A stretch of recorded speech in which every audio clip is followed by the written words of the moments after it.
Это программа «Медсовет», и пришло время ваших вопросов. Вместе с врачом-педиатром Андреем Варзарь мы разбираемся в причинах детского кашля.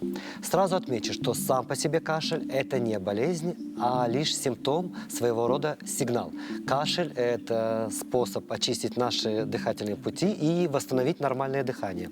Я не ошибусь, Андрей, если скажу, что причина самого частого обращения родителей к педиатру – это кашляющий ребенок. Конечно, это половина нашей работы. И лучший способ диагностировать кашель – это его услышать. Этим сейчас мы и займемся. Хорошо.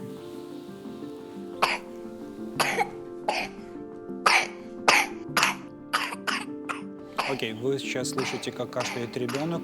Он кашляет, как будто стреляет. Это влажный, интенсивный кашель. Очень важно понимать, что сейчас происходит с ребенком, в какой позиции он находится. Если ребенок так лежит и плачет, и кашляет в течение, пока он спит, и он проснулся от этого кашля, это кашель, связанный с гортанью. А обязательно, что вот влажный кашель – это признак какого-либо заболевания? Или это, Нет. может быть, это рефлекторное? Нет, это не так. Маленькие дети в основном кашляют сухо, более старшие дети кашляют более влажно. Это общие правила. Давайте второй кашель.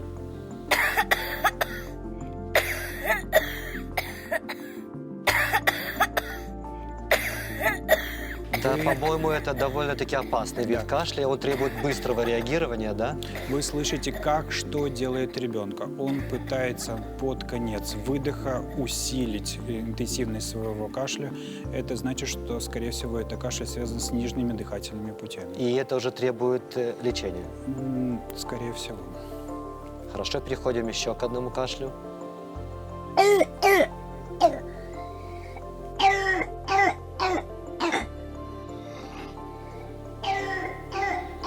Вот такой кашель меня пугает, честно говоря. Но, дорогие мои родители, поверьте мне, этот кашель требует только теплого чая. Это фарингитный кашель. То есть это не что-то серьезное и захватывающее нижние, да, дыхательные пути? Абсолютно. Вообще, Марчал, поймите, что любые попытки научить родителей различать кашель немножко провалились, потому что было несколько исследований, которые показывают, что мы пытались их научить, что такое крантинг, что такое визинг, но все эти исследования показали, что как бы мы их ни учили, все равно это не предполагает какого-то четкого диагноза, и любой кашель требует консультации врача. Угу. И последний кашель.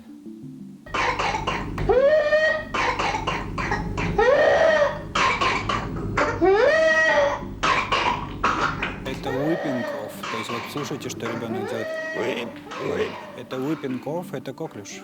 Коклюш. А всегда ли коклюш сразу можно распознать? То есть вот этот кашель, он моментально возникает? Нет, конечно же. Помните, что коклюш – это трехэтапная болезнь. На первом этапе мы имеем просто катаральные явления. То есть первую неделю ребенок просто сопливит, мокро кашляет и легкая, и небольшая температура. И только со второй недели появляется вот это. Причем это кашель больше характерный для ребенка, который не был вакцинирован. Обратите внимание на последнюю фразу нашего гостя. Ребенок, который не был вакцинирован. Да. Самое время перейти к вопросам телезрителей. В соцсетях проекта «Медсовет» мы предложили спросить о детском кашле, и вопросов было немало. Вопрос от Сергея. Мы установили увлажнитель воздуха, чтобы легче было дышать.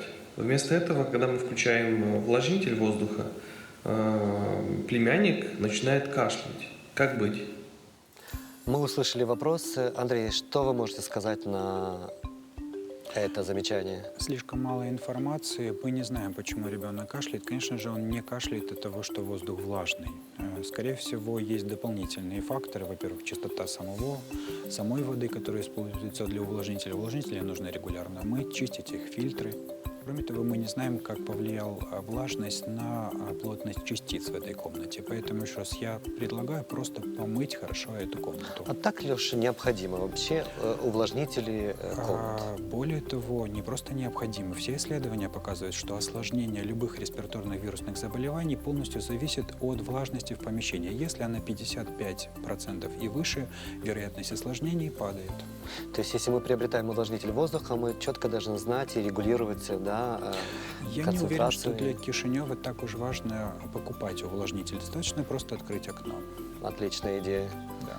И у нас следующий вопрос. Ребенок дома часто кашляют, но стоит нам выйти на улицу, кашель пропадает. От ковров избавились, пыли дома нет. С чем это может быть связано? Вот у меня сразу же первое, что приходит на ум, это аллергены.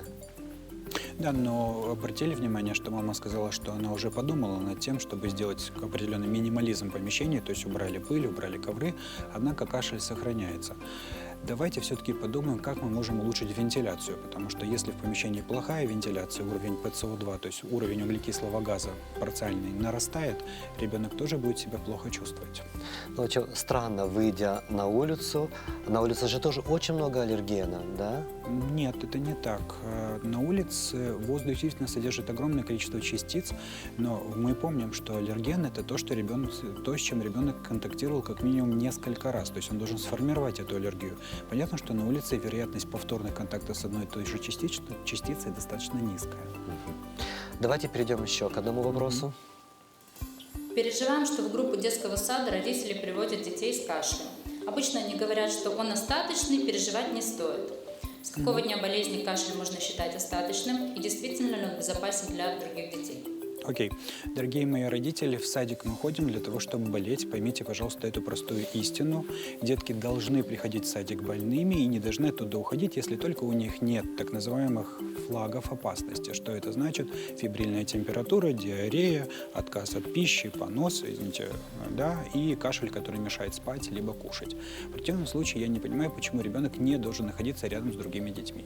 Андрей, мне вот говорили, что когда ребенок болеет, особенно простудными заболеваниями, и приходит в детский сад, это помогает сформировать такого рода коллективный иммунитет. Несомненно, поймите, пожалуйста, что когда ваш ребенок приходит в садик и у него сопли, он не болеет одним вирусом, он болеет десятками типов вирусов параллельно, и он быстро накапливает иммунный ответ. Поэтому я не очень люблю садики, где очень мало детей в группах, я люблю большие группы, 30-40 детей, где этот процесс происходит очень быстро. Ну и помимо прочего, социализация. Несомненно. Андрей, если лучшее средство от кашля, прохладный влажный воздух, для чего тогда создают, выпускают многие фармацевтические компании столько препаратов с пометкой «от кашля»? Тут простого ответа не получится, дорогие мои. Помните, пожалуйста, что доктора имеют обычно дело с синдромом острого кашля и синдромом неострого кашля. Когда мы говорим о том, что ребенок кашляет до 2 недель, скорее всего, препараты, которые помогают от кашля вашему ребенку не показаны, несмотря на то, какого они механизма действия. Что это муколитики, мукорегуляторы, муколитики пептидные, абсолютно не важно, что написано на упаковке.